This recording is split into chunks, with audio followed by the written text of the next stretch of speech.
Take it Hello, from everyone. This is Maureen Ryan Blake, and welcome to the Power of the Tribe. So, life takes women on their journeys, and sometimes these journeys separate them from their tribes. Our guest tonight has been on the streets of Wall Street as a stockbroker to a high finance mogul in real estate in Arizona, and now is a prolific author of her book. And I'm curious to find out about her tribe and her journey. And please help me welcome Wendy Falcon. Wendy, welcome tonight. Thank you, Maureen. I'm really excited to be here. Good. We are glad you're here too. So, Wendy, tell us about your journey and your background and what has brought you to this point in life.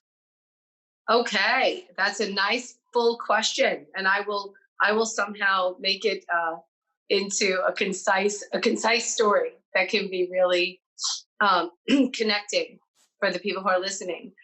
So I grew up in Brooklyn, New York, and it was really wonderful. I mean, it had such diversity growing up in New York, and I think that was the basis of foundation for being able to do multiple things and kind of have multiple views and kind of step from one thing to the next. It was a colorful upbringing, I could say that. So when I was in school, it was actually a challenge for me in school. I had dyslexia. I wasn't technically diagnosed. I didn't know it at the time, but I just really didn't have a great connection to the schools that I was in and to the learning in that kind of way. So I always a little bit had a little bit of a loner or do my own thing type of attitude, which brought its positive and negative. So when I was about let's say about 20, I really felt passionate about creating a life that was more really that afforded me more abundance. I really just wanted to make an amount of money that I could feel like I could do what I want with. I could be who I want to. I could experience life more richly and abundantly. And so I decided to open up a clothing store because I had had a lot of experience with clothing. I worked at a women's retail clothing and I really loved it. I love clothes. I love outfitting people. I love marketing in the store. I love going on buying trips and so on and so forth. And I started working there when I was like 14 or something. So I grew with the store. So my dad said he had an investor that would invest in me to open up a store. And I said, well, that's fantastic. I said, when does he want to meet me? He said, no, he doesn't want to meet you. He'll invest like up to 100,000. Now, is this at 14 or what age was That's this? when I started working in the store Okay. when I was Okay, good. 14. Okay. I'm sorry that if that wasn't clear. Started working when I was 14 in that store. So I really had some good grounded experience in women's retail. By the time I was 20, and I'm thinking, what am I going to do? And so at the time, my dad had brought this potential investor so I could open up my own store. I didn't have the funding to do that. And when I found out this investor would invest up to $100,000, but he didn't need to meet me, I said, well, who is this? And what does he do that he has that kind of money? And he said, well, he's a stockbroker on Wall Street. And I literally said, Dad, forget the store. I'm going to be a stockbroker on Wall Street. Introduced me to him. Maybe I could work for him. And that's exactly how I got into Wall Street. I worked for him. Working on Wall Street was really an amazing experience. I learned quickly the motivational piece, just really the abundance mindset. The true power is comes from a much deeper place, but there is a level of use of money that could be used to do greater things. And there was such a richness and generosity that I experienced on Wall Street with giving. There was the money and the abundance to really give. And, we could collect an office pool for a charity. We did at Christmas time one year, and just walking around the office collected $20,000, to give away. So then that wasn't even like trying to shake anybody up to really get something more or super substantial. And so there was, I think my connection to that ability to do those kinds of things in the world kept me really enthusiastic on Wall Street. I met my husband there at the time. I'm no longer married, but at the time got married and got pregnant with my first daughter. And I realized that for me at that time, becoming a mother was a better job offer. So I left Wall Street for the job of being a mom. And it was one of the best decisions I ever made. And after I had my second daughter and moved out to Arizona, I realized that I really needed to work. Like it's just in my blood. So I recognized that I needed to be at home mom instead of a stay at home mom. And that meant to me that I would be at home when it mattered the most for my kids and my family and myself in our life. So I got into real estate because that afforded me that flexibility. And I just started doing in real estate, not exactly what I was doing on Wall Street, but there was an investment mindset. You know, homes are, for many people, one of their largest financial investments. So I took that attitude and approach. Going forward years later, my marriage started to fail. And I didn't know exactly why in the moment. I didn't know what was wrong. I just had that really deep gut that something's changed. And I didn't really know what to do or how to approach it. I tried to bring it up, but wasn't a space of like wanting counseling or even understanding what that meant or how that would benefit. So there wasn't really a big push for like, okay, let's do something completely different to work together. So it just kind of started deteriorating. And it was really like super challenging time for me because we had really built a family and a life and business together. And during that most challenging time, first of all, I had studied yoga to a very deep extent that I studied with one of the most amazing teachers in the world, Naveen Mitchum in New York. I got to study with her for 4 years. So I'd already started incorporating a deeper spiritual practice in my life. And I had heard about a healer in Italy. So I ended up doing a healing session with a healer in Rome, Italy. And on that very day, something shifted fundamentally for me. I didn't exactly know to put it into words, but I started writing.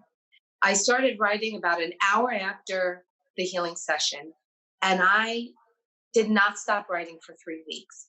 And what came through, you know, you said prolific writer. What came through was just words. I didn't even understand why I was saying them, in that way, but they just came out. There were some points where I got to a word that was a word I didn't fully understand, like the definition of, or I had some sense, but not fully.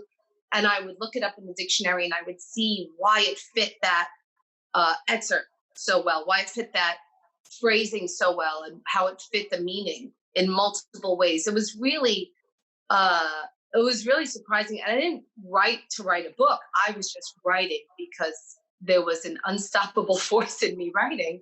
And every day I would write, and I would call my mother and I would say, listen to this. And she would listen every day. And after about 3 weeks, she said, Wendy, you cannot just keep this in your drawer.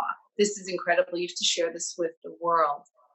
So I took all the writing and I published it as a book within about total of a 2-month time frame from beginning to writing to publishing. I never expected to write a book. I had such challenges in school with the dyslexia and didn't go to college, and I really resisted writing. So when this came through, it was quite shocking. I'm going to come back to that, but then I'm also, so you, needless to say, you'd consider yourself driven. Yeah. And at the time that you were working on Wall Street and even working in real estate, you would consider yourself successful by that definition of society. I would consider myself successful by the definition of society, but I consider myself successful by the definition of I really lived and enjoyed and embraced, because there were so many movements in life. There were so many highs and lows, and life is just a happening thing. So my deeper success is the movement with life and the engagement with life, and that, in my opinion, directly contributed to the success that society would view in and say, "Oh, that's successful," the monetary gains, and so on. So the now, I mean, physically you've moved, and then careers and changes in your marriage and having children. Tell us a little bit about and you start out saying that you were a loner. Were there uh, did you have a tribe? Has that tribe changed? And who are the women in your life that are your light mirrors that you go to reflect your most vulnerable, but at the same time, most supportive self? Yeah, those are great questions. I learned to allow myself to have the type of tribe and connections you're talking about. And that was a process for me. When I was younger, I was more of a loner and I didn't really understand the real benefit of opening up and letting someone in, certainly another woman, other women, who really, because we connect. I think Alison Armstrong made the analogy of women connect like Velcro. We just come together and we connect. I love when she said that. And so I didn't really understand that. But when I look back, I have had women in my life who have just been pivotal. I mean, one of my closest friends is from, I think, 10 years or 11 years old. I don't know the exact amount. And, we still talk to this day. She still lives in New York. I live here. But when we're together, it's like we don't live in different places. And there is a level of support and light. And then, like you said, the reflections, we can see the shadow and the shining and really have reflections of each other that support, and without judgment, or without having to feel like I can't tell her something, or I'm embarrassed, or if she knows that about me, she'll judge that. And those are the type of friends you're talking about. So I've had them all my life. I recognize now more clearly than when I was younger that I've had them all my life. I've had friends that have moved, held a space that I could move in, like after the divorce. And um, it was such an obvious difference that, because I had a friend who would come to my house and say, "No, get up and you're going out today and we're going to do something. And you're going to come on my," she had a radio show. "You're going to come on my radio show." And I'm like, "I can't go on a radio show. I just got divorced. I'm a mess. I have nothing to say." She's like, "I don't care. Get up. You're coming on the show, even if you sit there with the headphones on." And I did. She made me. She encouraged me. And she's the reason that I had my own radio show. So right now, including you, Maureen, I feel blessed for the tribe I have, and of women. And without them, you couldn't even compare. It wouldn't even be, my life wouldn't be what it is now without the women who supported me and had my back, not to mention my yoga teacher and the like. Wendy, we lost your visual, babe. Okay, sorry. That's okay. No sorries. There you Promise. go. Beautiful. Sorry, we could edit that out, right? That was my daughter calling. We're so all good. No, again, the extension of our tribe. Because we Exactly. make sure that the part of the tribe, we actually teach that to our children and especially our daughters. Well, exactly. And I'm just going to ask my boyfriend right now to call Ava back and let her know I'm interviewing Zach, look, if you would, so that she won't call back again, and I'll call her as soon as we're done. I think that's so important, and that as life is going on, you walk the walk, and being that when it comes to our daughters, that they know that the tribe is not something that is just put to the side when the children come, which is usually what happens. And the women are less full, and instead we teach them that we are part of a tribe, and then they procreate because of it. So tell me, okay, speaking of which, children, tell us a little bit about your children. So my daughters are just my shining, like amazing everything. Uh, they inspire me like beyond belief, and they are at the forefront of my tribe. They're the reason I do mostly what I do. They encourage me really to be more of a lead by example, because when I'm at a choice point of what am I going to do, the first thought that comes to me is what would I want them to do, or what would I tell them to do, or what would I hope they would do? And then I recognize that I just have to take that action instead of, let's say, give them good advice. And every time I've taken those actions in that way, um, I could see a shift in them, because there's such a closeness between mothers and daughters or mothers and children that I don't even have to say anything. And then there's an, I don't say the word equal, but there's like a symbiotic, something that will come up and reveal that what I did positively affected them when I make like a really solid choice of leading by example. So they inspire me, to say the least. They help me, to make those challenging choices. So, speaking of inspiring, tell us a little bit about Inside Out, your book, and what does that mean? Well, Turn Your Life Inside Out is the full title. And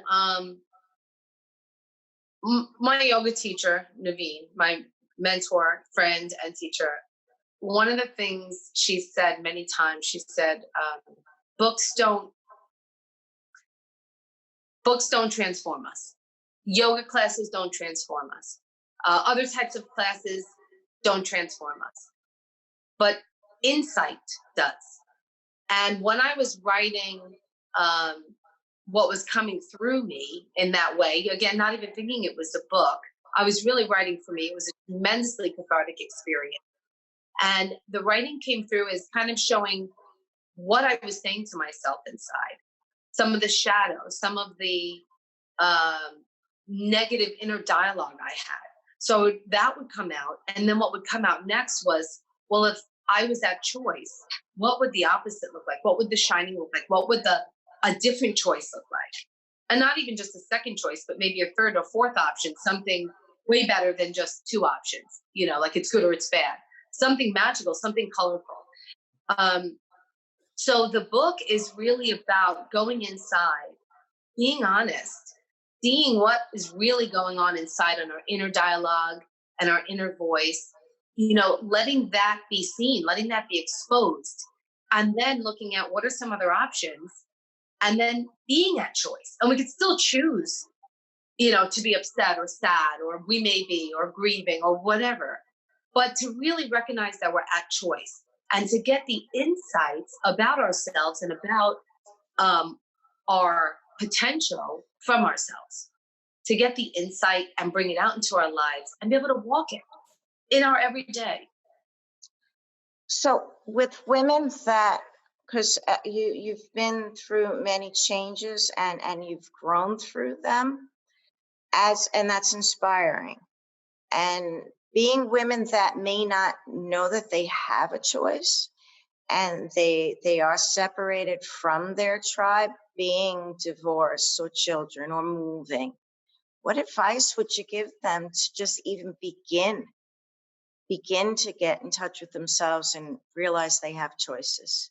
That's so great. So, first, the biggest piece is to listen to the intuition, because it's telling us something. Our feelings aren't irrelevant. What we're feeling, what we're sensing, what we're experiencing isn't to be fluffed off. There's something going on there.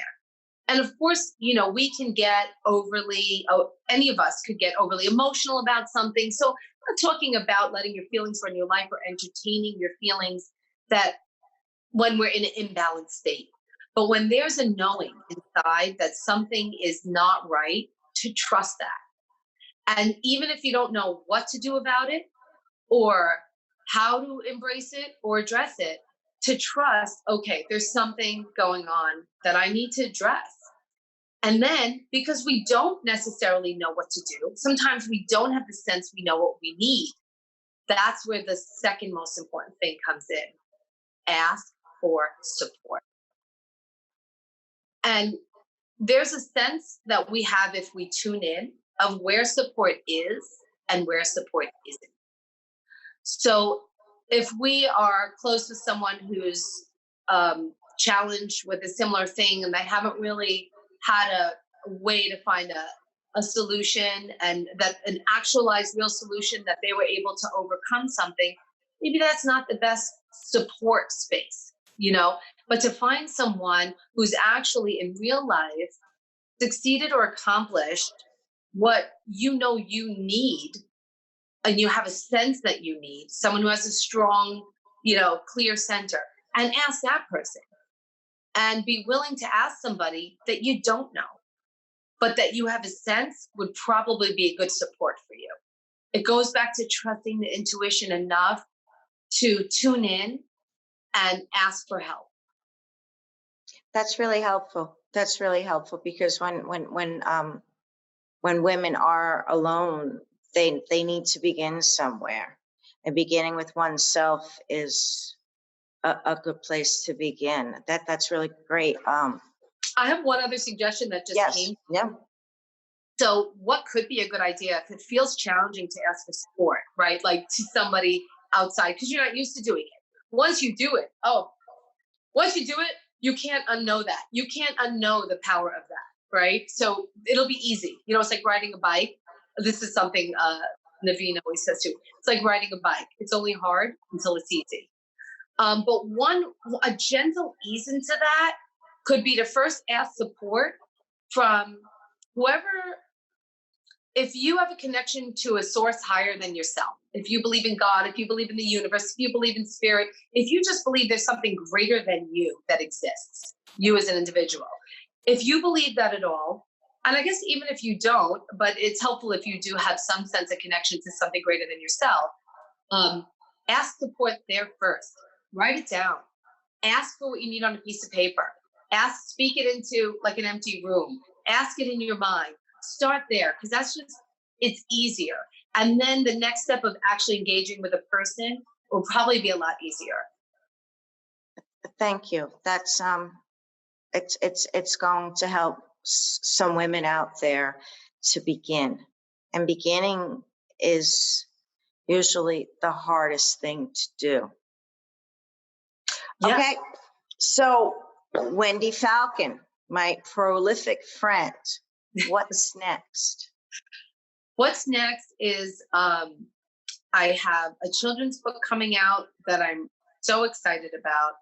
I have my first book that I'm really looking forward to just having an outreach that it can touch more people, that I can really connect to more people, because the insights that came through, they came through me, and they definitely are from a place higher than myself that I feel is greater than my individual self. So I really think they're beautiful messages that a lot of people, more people can benefit from. Of course, they've touched people already. So my book, what's next is my kids are, at their stages of life, and just really embracing and supporting them at their next levels of their life, and enjoying my life as I grow into my new business. I'm going to be offering myself more for coaching. I'm going to be teaching on a wider scale my writing process, the prolific writing process, how to connect to that, and then some specific writing that helps people kind of just free flow and get into a different space of opening, so it's not from a heady place, but it can just move. And of course, I'm still doing real estate in Phoenix, Scottsdale, Arizona area.